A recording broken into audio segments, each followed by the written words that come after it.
Welcome. Thank you all for being here today, and apologies for our real-time technical difficulties. We are back. As always, a quick disclaimer. Please take a second to read this. This is informational purposes only, but basically, in short, it says that I am a lawyer, but I am not your lawyer. This is not legal advice. We're going to give you a moment. Okay, you have had your moment. On to some housekeeping. If you have any questions, please email them to us. Our emails will be at the end of the presentation. We will make sure to follow up. Also, we have handouts for all signed up attendees. We will make sure to get those to you. This presentation has been recorded. So please share it with someone on your team because you will now have the recording. So for those of you who don't know me, my name is Neve Lewis. I am from G2 Risk Solutions. I am our Vice President of Compliance Operations. I oversee our team of over 100 analysts. And by way of background, as mentioned a few slides earlier, I am a regulatory attorney. I specialize in food, drug, and pharmacy law, and I also spend a lot of time in other high-risk areas. Hi, everyone. Thanks for joining. I'm the VP of Product with G2RS. I oversee our merchant risk, digital commerce, and our bankruptcy risk solutions. I've been in the trust and safety space for 10 years now, working in product, and specifically working with acquirers and large e-com platforms such as Amazon to keep their platform clean of illicit content. So for the agenda today, we're first going to cover why payment providers need ongoing monitoring of their merchant portfolios. Then we will discuss the role that ongoing monitoring plays in the entire merchant lifecycle. And then we'll dive into the specifics of G2RS's persistent merchant monitoring solution. So first, we're going to talk about why payment providers need ongoing monitoring. In the following slides, we're going to cover just a few areas that are currently trending worldwide. So we're starting with scams. Regulators worldwide are really focused on scams. So we have a few examples of that. In March 2024, the UK government hosted what was called the Global Fraud Summit. It was attended by representatives from 11 countries, plus Interpol, representatives from the EU, and some other organizations. And they collectively agreed on a global framework to tackle fraud and declared that fraud is an increasing transnational threat. So that was sort of like the big kickoff in 2024. After that, Interpol launched Operation First Light, which was targeting scams specifically, including fake online shopping sites. And they seized almost $260 million in assets, and almost 4,000 suspects were arrested, and tens of thousands of others were identified. Late last year, Australia, then, now things go into law, right? So by the end of 2024, Australia's government signed into law the Scam Prevention Framework, which puts the burden on intermediaries, including banks, to identify, filter, and stop scam-related content and transactions.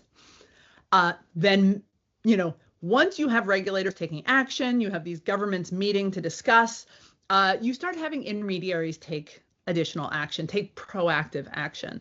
And we saw that with Meta. They launched the Fraud Intelligence Reciprocal Exchange, cleverly known as FIRE, in both Australia and the UK. And FIRE is a portal that allows banks to share information about known scams with Meta.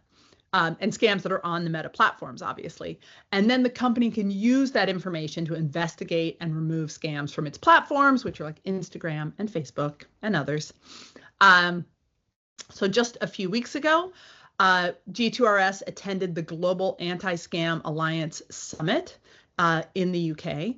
And only a few years ago, that event had fewer than 100 people in attendance. But this year, there were 750 people in person and another 750 virtual attendees. So scams are becoming a big hot topic, and we know the card networks are paying attention. Moving on to all things tainted. So tainted nutraceuticals is a big issue globally. Also tainted cosmetics, but I'm really going to focus on tainted nutra in this slide. What is a tainted nutraceutical? So we have clients ask us that when we're talking, sharing sort of trends with them. A tainted nutraceutical is a dietary supplement or other product marketed as a natural or herbal remedy. Sometimes it's even teas that contain undeclared ingredients, meaning ingredients that are not listed on the label.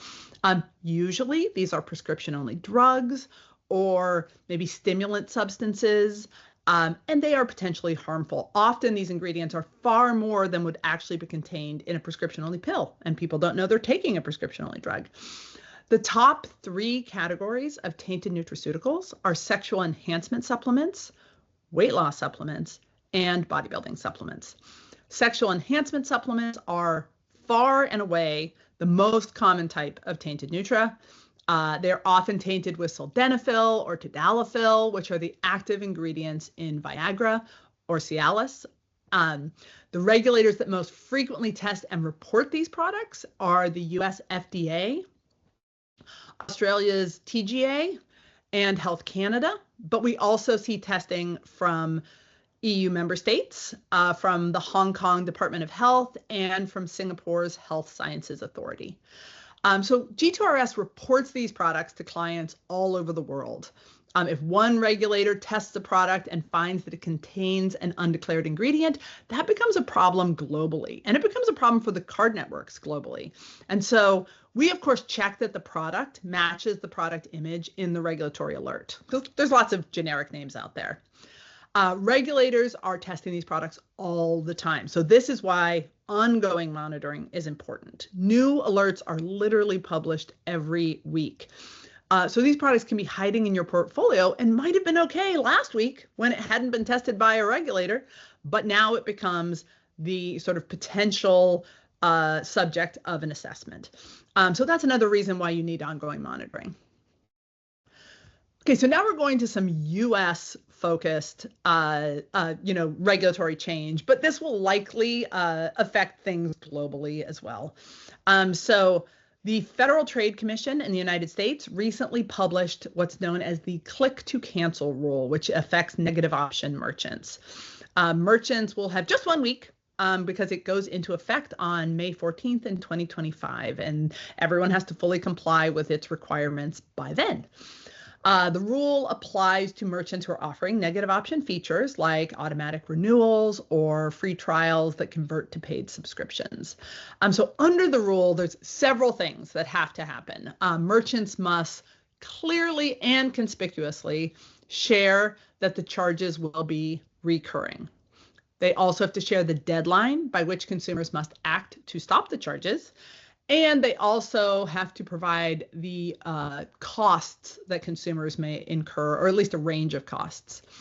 Merchants must also obtain the consumer's unambiguously affirmative consent before charging them, and it can't just be hidden in a bunch of other verbiage. They also must provide a simple, clear mechanism to cancel the subscription. And it must be at least as simple as the method that they use to sign up for the subscription. And it also has to use the same modality. So if it is an online, if you sign up online, you have to be able to cancel online. They can't force you to speak to a live representative. So many of these requirements were already mandated by the card brands. But now, at least in the United States, there is the force of the Federal Trade Commission behind them. The FTC can impose civil penalties of up to almost $52,000 per violation for businesses that fail to comply with the click to cancel rule. And with this in mind, we anticipate greater scrutiny on negative option merchants from intermediaries of all kinds, right, including the card networks. So jumping back to the rest of the world, regulators around the world are cracking down on disposable vapes. This year alone, 3 countries in Europe have banned these products. So Belgium's ban went into effect on the 1st of the year. France's ban went into effect on February 26th. And in a few weeks, June 1st, the UK will ban all disposable vapes. Of course, regulators are looking at more than just disposable vapes. In Latin America, e-cigarettes, disposable or not, are banned in several countries. I'm just going to provide a few examples: Brazil, Mexico, Argentina. In the Middle East, e-cigarettes are entirely banned also in several countries: Iran, Iraq, Turkey. So again, these changes are happening all the time, and these are the kinds of things that you want to know about. So something that may not be banned today may be banned on June 1st, like in the UK. So now let's take a look at the role that content monitoring plays in the merchant lifecycle. And for that, I will hand it off to Mary. Thank you, Niev. So our platform supports the entire merchant lifecycle in one platform in one place. That lifecycle, of course, really begins with merchant onboarding, where that first risk assessment of a merchant is really just the first step in preventing a bad actor from entering your portfolio in the first place. So our onboarding solution automates the underwriting process. It's also configurable to fit your specific underwriting requirements. And we also have a suite of valuable data sources just programmatically available in the onboarding solution, such as our 20 years of merchant risk history, which is really looking at, have we seen this merchant before? Were they found to be transaction laundering in the past? We're going to surface that information to you. And sanctions and watch lists as well. So this helps to ensure that the merchants are not just promptly approved in this life cycle, but that you are also adhering to compliance standards. Now, once onboarded, a merchant's risk profile can change for a variety of reasons, as we all know. Maybe the merchant has a shift in their business model. They start selling a new line of products, or perhaps they were just a bad actor all along and change was actually their plan.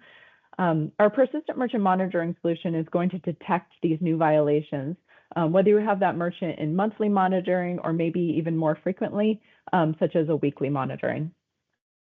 So additionally, throughout this life cycle, we are consistently detecting transaction laundering by performing trace transactions on the violating sites that we're identifying out in the wild, and then connecting the transaction data points back to your merchant portfolio to notify you of a laundering violation. And as a last step in the merchant lifecycle, we support periodic re-underwriting right from the platform. So whether it's every 6 months, annually, or maybe even event-driven when you need to look at that merchant again, you can send groups of merchants through the underwriting process again to ensure that the level of risk that you originally associated with those merchants is actually still accurate and up to date. So now let's take a look at G2RS's persistent merchant monitoring and how it's going to help our clients and the payments ecosystem.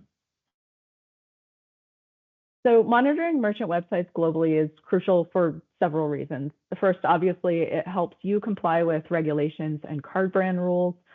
It allows you to ensure content compliance at scale. Now, you can also receive alerts and reports that are targeted for your risk tolerance. It reduces your operational overhead by streamlining your internal workflows. And finally, it helps balance that high risk, high revenue merchant types so you can manage risk, but also maximize those revenue opportunities. So staying compliant with regulations and card brand rules is just crucial for our client success.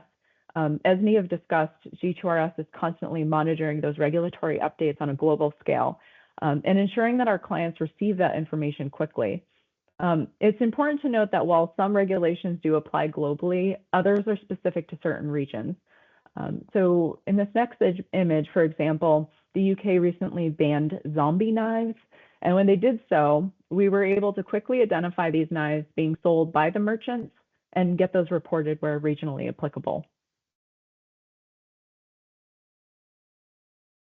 Ensuring content compliance at scale is needed to mitigate risk while also protecting your revenue. With over 17 million reported content violations, the potential savings from those avoiding those fines are fairly substantial, amounting to billions of dollars. So persistent merchant monitoring's umbrella reporting is a feature that plays a key role when you're scaling your downstream partnerships. So our umbrella reporting feature provides acquirers with the visibility and oversight of their downstream partners' risk management process.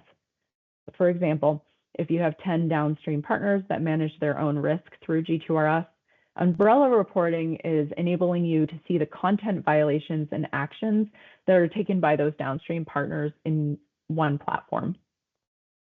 And as mentioned, the platform is configurable. This enables us to quickly adapt to the changes that are triggered by the card brands or regulatory authorities. So I get the pleasure of sharing what is on the screen. In October 2024, the Federal Trade Commission in the United States, they issued a final rule banning the sale of fake reviews, testimonials, and indicators. Indicators are like likes and follows. It went into effect in October. Because our technology is able to find content violations at scale, we were able to quickly report hundreds of violating merchants under a new fake reviews, testimonials, and indicators reporting category. So we also offer configuration in the platform for your specific terms of service. That configuration allows for the detection of your internal policy violations that may not be necessarily covered by standard card network policies. So by aligning reporting with your risk tolerance, you can ensure that the insights that you're receiving are relevant and actionable, and that we're not just creating more noise for your team to sift through. This proactive approach not only helps in compliance, but also strengthens, your overall risk management strategy. And now it is time for what's on the screen. The merchant on the screen is a med spa that is also engaging in the sale of GLP-1 agonist drugs such as semaglutide and tirzepatide. So we had a client reach out to us and ask if we could report all merchants that offer GLP-1 drugs, regardless of whether they were offering online sales, and we could do a separate terms of service reporting category for them.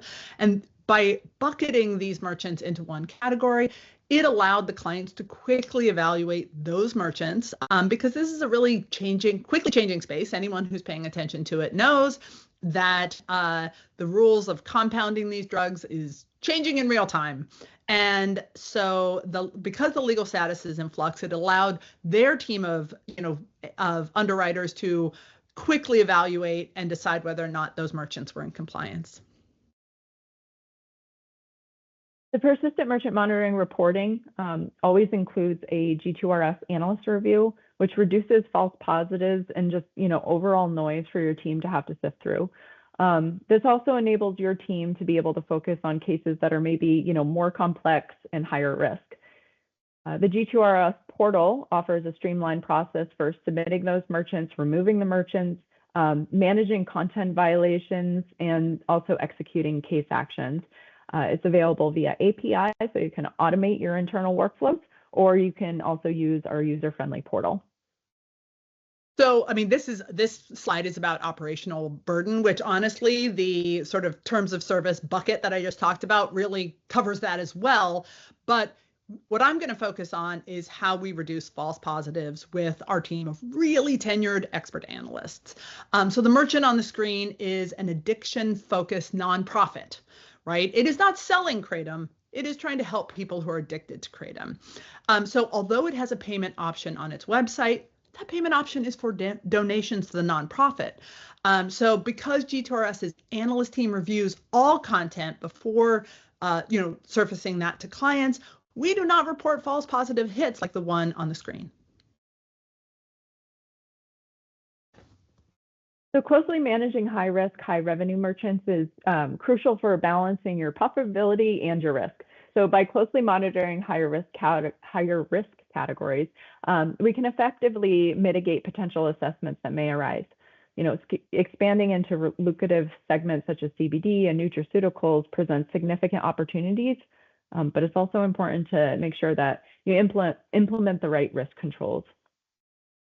So organizing merchants by their risk level allows for streamlined processing. So for example, with a single click, you can initiate the re-underwriting process for high-risk merchants according to your required cadence, whether it's monthly or quarterly. This approach not only enhances the efficiency of your process because it's all in one platform, but it also ensures that you remain compliant while pursuing growth in these promising markets. So I have two screen images to talk about this time. The first one is an adult toy merchant that is also selling Comagra oral jelly, which is not a tainted nutraceutical. It's actually a prescription-only drug, not an approved drug in the United States, approved in some countries. And it contains sildenafil, the active pharmaceutical ingredient in Viagra. So a payment provider may be perfectly comfortable onboarding a merchant that sells adult goods, only to discover that they are also selling 1 or 2 prescription-only drugs on their website, which is very common for these merchants. Or maybe they also have a nutraceutical section and 1 or 2 of those products are tainted. So these types of products can quickly lead to card brand assessments. G2RS hunts down those types of violative products that are hiding in client portfolios, and then we alert our clients so they can decide either to ask the merchant to remove the violative product, right? Maybe it's a good merchant, but it just has 1 tainted nutraceutical that maybe it didn't even know about, or stop processing for that merchant altogether. So this next image is a CBD merchant that G2RS reported not only for CBD, but also for selling hexahydrocannabinol, more commonly known as HHC, because that is a mouthful. Again, a payment provider may be comfortable onboarding CBD merchants. That may be within the risk tolerance. But if that CBD merchant were to add HHC or other psychoactive cannabinoids, they might not be so comfortable. So by engaging in ongoing monitoring, the payment provider is able to evaluate its merchants and determine whether they continue to fall within their risk tolerance levels.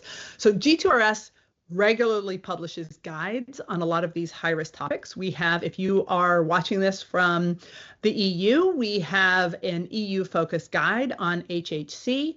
We also regularly meet with clients and provide these regulatory updates. We answer client questions all the time via our research team.